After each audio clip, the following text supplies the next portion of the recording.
Charlotte's Web by E.B. White. Chapter 22. A Warm Wind.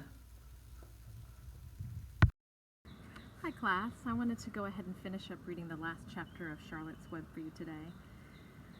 When we left at school, we had read the chapter called Last Day. Usually when I read a chapter book, I like to go back and read a little bit of the previous chapter so I can remember what was happening. In this last chapter, Templeton and Wilbur were getting back into the crate. They were leaving the fair. Wilbur had won a special prize. The Zuckermans were very happy, and Wilbur felt safe that he would not be killed after all. Charlotte's egg sac is safely tucked inside Wilbur's mouth, and Wilbur sadly says goodbye to Charlotte. I'll read the last paragraph. "Goodbye," she whispered, and then she summoned all her strength and waved one of her front legs at him. She never moved again. Next day, as the Ferris wheel was being taken apart and the race horses were being loaded into vans and the entertainers were packing up their belongings and driving away in their trailers, Charlotte died. The fairgrounds were soon deserted.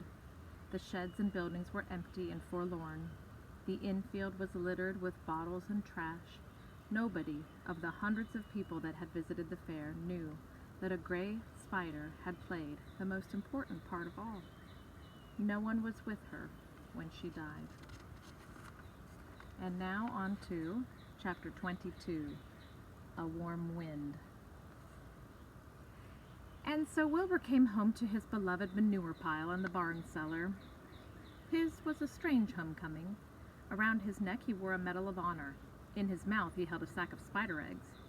There is no place like home, Wilbur thought, as he placed Charlotte's 514 unborn children carefully in a safe corner. The barn smelled good.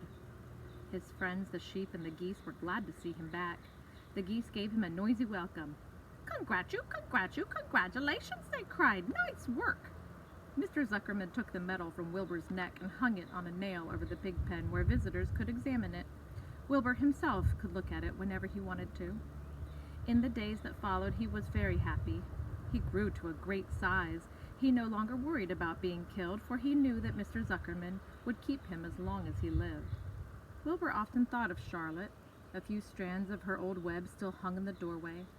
Every day Wilbur would stand and look at the torn, empty web, and a lump would come to his throat. No one had ever had such a friend, so affectionate, so loyal, and so skillful. The autumn days grew shorter. Lurvy brought the squashes and pumpkins in from the garden and piled them on the barn floor, where they wouldn't get nipped on frosty nights. The maples and birches turned bright colors, and the wind shook them, and they dropped their leaves one by one to the ground. Under the wild apple trees in the pasture, the little red apples lay thick on the ground, and the sheep gnawed them, and the geese gnawed them, and the foxes came in the night and sniffed them. One evening, just before Christmas, snow began falling. It covered house and barn and fields and woods. Wilbur had never seen snow before. When morning came, he went out and plowed the drifts in his yard for the fun of it. Fern and Avery arrived dragging a sled for the fun of it. They coasted down the lane and out onto the frozen pond in the pasture. "Coasting is the most fun there is," said Avery. "The most fun there is," retorted Fern, "is when the Ferris wheel stops and Henry and I are in the top car, and Henry makes the car swing and we can see everything for miles and miles and miles." "Goodness, are you still thinking about that old Ferris wheel?" said Avery in disgust. "The fair was weeks and weeks ago." "I think about it all the time," said Fern, picking snow from her ear. After Christmas, the thermometer dropped to 10 below zero. Cold settled on the world. The pasture was bleak and frozen. The cows stayed in the barn all the time now, except on sunny mornings when they went out and stood in the barnyard in the lee of the straw pile. The sheep stayed near the barn, too, for protection. When they were thirsty, they ate snow. The geese hung around the barnyard the way boys hang around a candy store, and Mr. Zuckerman fed them corn and turnips to keep them cheerful. "Many, many, many thanks," they always said when they saw food coming. Templeton moved indoors when winter came. His ratty home under the pig trough was too chilly, so he fixed himself a cozy nest in the barn behind the grain bins. He lined it with bits of dirty newspaper and rags, and whenever he found a trinket or a keepsake, he carried it home and stored it there. He continued to visit Wilbur 3 times a day, exactly at mealtime, and Wilbur kept the promise he had made. Wilbur let the rat eat first. Then, when Templeton couldn't hold another mouthful, Wilbur would eat. As a result of overeating, Templeton grew bigger and fatter than any rat you ever saw. He was gigantic. He was as big as a young woodchuck. There's a picture of Templeton. Now, we had talked about a woodchuck is another name for a groundhog, so this rat is as big as a groundhog because he's eating all of Wilbur's food. The old sheep spoke to him about his size one day. "You would live longer," said the old sheep, "if you ate less." "Who wants to live forever?" sneered the rat. "I am naturally a heavy eater, and I get untold satisfaction from the pleasures of this feast." He patted his stomach, grinned at the sheep, and crept upstairs to lie down. All winter, Wilbur watched over Charlotte's egg sack as though he were guarding his own children. He had scooped out a special place in the manure for the sack next to the board fence. On very cold nights he lay so that his breath would warm it. For Wilbur, nothing in life was so important as this small round object. Nothing else mattered. Patiently he waited the end of winter and all the coming of the little spiders. Life is always a rich and steady time when you are waiting for something to happen or to hatch. The winter ended at last. "I heard the frogs today," said the old sheep one evening. "Listen, you can hear them now." Wilbur stood still and cocked his ears. From the pond in shrill chorus came the voices of hundreds of little frogs. "Springtime," said the old sheep thoughtfully. "Another spring." As she walked away, Wilbur saw a new lamb following her. It was only a few hours old. The snows melted and ran away. The streams and ditches bubbled and chattered with rushing water. A sparrow with a streaky breast arrived and sang. The light strengthened. The mornings came sooner. Almost every morning there was another new lamb in the sheepfold. The goose was sitting on 9 eggs. The sky seemed wider and warm wind blew. The last remaining strands of Charlotte's old web floated away and vanished. One fine sunny morning after breakfast, Wilbur stood watching his precious sack. He wasn't thinking of anything much. As he stood there, he noticed something move. He stepped closer and stared. A tiny spider crawled from the sack. It was no bigger than a grain of sand, no bigger than the head of a pin. Its body was gray with a black stripe underneath. Its legs were gray and tan. It looked just like Charlotte. Wilbur trembled all over when he saw it. The little spider waved at him. Then Wilbur looked more closely. 2 more little spiders crawled out and waved. They climbed around and around on the sack, exploring their new world. Then 3 more little spiders. Then 8. Then 10. Charlotte's children were here at last. Wilbur's heart pounded. He began to squeal. Then he raced in circles, kicking manure into the air. Then he turned a backflip. Then he planted his front feet and came to a stop in front of Charlotte's children. "Hello there," he said. The first spider said hello, but its voice was so small Wilbur couldn't hear it. "I am an old friend of your mother's," said Wilbur. "Oh, I'm glad to see you. Are you all right? Is everything all right?" The little spiders waved their forelegs at him. Wilbur could see by the way they acted that they were glad to see him. "Is there anything I can get you? Is there anything you need?" The young spiders just waved. For several days and several nights they crawled here and there, up and down, around and about, waving at Wilbur, trailing tiny drag lines behind them, and exploring their home. There were dozens and dozens of them. Wilbur couldn't count them, but he knew that he had a great many new friends. They grew quite rapidly. Soon each was as big as a BB gun. Little bullet. They made tiny webs near the sack. Then came a quiet morning when Mr. Zuckerman opened a door on the north side. A warm draft of rising air blew softly through the barn cellar. The air smelled of the damp earth, of the spruce woods, of the sweet springtime. The baby spiders felt the warm updraft. One spider climbed to the top of the fence. Then it did something that came as a great surprise to Wilbur. The spider stood on its head, pointed its spinnerets in the air, and let loose a cloud of fine silk. The silk formed a little balloon, a as Wilbur watched the spider let go of the fence and rose into the air. "Goodbye," it said, as it sailed through the doorway. There's the little spiders, catching the warm wind, drifting off. "Wait a minute," screamed Wilbur. "Where do you think you're going?" But the spider was already out of sight. Then another baby spider crawled to the top of the fence, stood on its head, made a balloon, and sailed away. Then another spider, then another. The air was soon filled with tiny balloons, each balloon carrying a spider.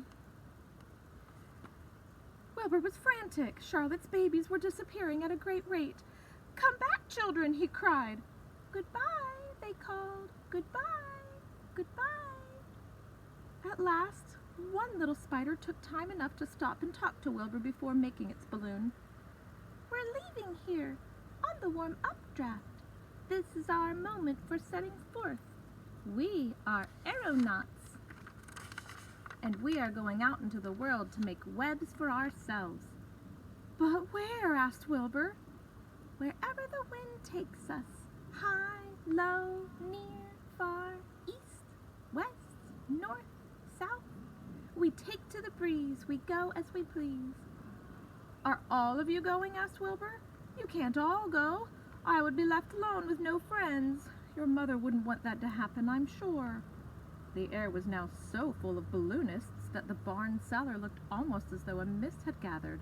Balloons by the dozens were rising, circling and drifting away through the door, sailing off on the gentle wind. Cries of "Goodbye, goodbye, goodbye" came weakly to Wilbur's ears. He couldn't bear to watch any more. In sorrow he sank to the ground and closed his eyes. This seemed like the end of the world, to be deserted by Charlotte's children. Wilbur cried himself to sleep. When he woke, it was late afternoon. He looked at the egg sack. It was empty. He looked into the air. The balloonists were gone. Then he walked drearily to the doorway where Charlotte's web used to be. He was standing there thinking of her when he heard a small voice. "Salutations," it said. "I'm up here." "So am I," said another tiny voice. "So am I," said a third voice. "Three of us are staying.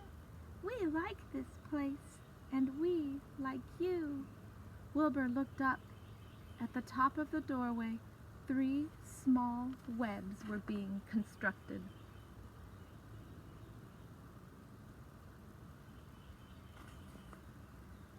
On each web worked busily one of Charlotte's daughters. "Can I take this to mean," asked Wilbur, "that you have definitely decided to live here in the barn cellar and that I am going to have 3 friends?" "You can indeed," said the spiders. "What are your names, please?" asked Wilbur, trembling with joy. "I'll tell you my name," replied the first little spider, "if you'll tell me why you are trembling." "I'm trembling with joy," said Wilbur. "Then my name is Joy," said the first spider. "What was my mother's middle initial?" asked the second spider. "A," said Wilbur. "Then my name is Urania," said the spider.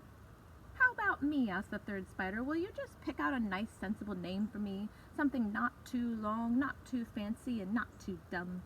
Wilbur thought hard. "Nellie," he suggested. "Fine, I like that very much," said the third spider. "You may call me Nellie." She daintily fastened her orb line to the next spoke of the web. Wilbur's heart brimmed with happiness. He felt that he should make a short speech on this very important occasion. "Joy, Urania, Nellie," he began, "welcome to the barn cellar. You have chosen a hallowed doorway from which to string your webs. I think it is only fair to tell you that I was devoted to your mother. I owe my very life to her. She was brilliant, beautiful, and loyal to the end. I shall always treasure her memory. To you, her daughters, I pledge my friendship forever and ever." "I pledge mine," said Joy. "I do too," said Urania. "And so do I," said Nellie, who had just managed to catch a small gnat. It was a happy day for Wilbur, and many more happy, tranquil days followed. As time went on and the months and years came and went, he was never without friends. Fern did not come regularly to the barn anymore. She was growing up, and was careful to avoid childish things like sitting on a milk stool near a pig pen. But Charlotte's children and grandchildren and great-grandchildren, year after year, lived in the doorway. Each spring there were new little spiders hatching out to take place of the old. Most of them sailed away on their balloons, but always 2 or 3 stayed and set up housekeeping in the doorway. Mr. Zuckerman took fine care of Wilbur all the rest of his days, and the pig was often visited by friends and admirers, for nobody ever forgot the year of his triumph and the miracle of the web. Life in the barn was very good, night and day, winter and summer, spring and fall, dull days and bright days. It was the best place to be, thought Wilbur, this warm, delicious cellar, with the garrulous geese, the changing seasons, the heat of the sun, the passage of swallows, the nearness of rats, the sameness of sheep, the love of spiders, the smell of manure, and the glory of the evening. Wilbur never forgot Charlotte. Although he loved her children and grandchildren dearly, none of the new spiders ever quite took her place in his heart. She was in a class by herself. It is not often that someone comes along who is a true friend and a good writer. Charlotte was both. The end. So it was a happy ending, and a little sad after all. If you have Hulu, there is a cartoon version of Charlotte's Web. You could take a look at that movie and compare any similarities and differences that you found from the book.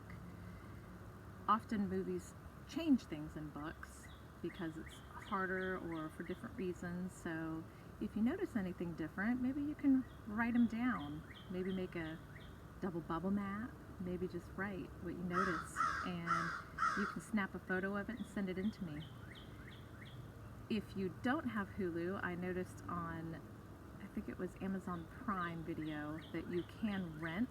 There's also a live version movie of it with Dakota Fanning, and this is available for rent for $3.99.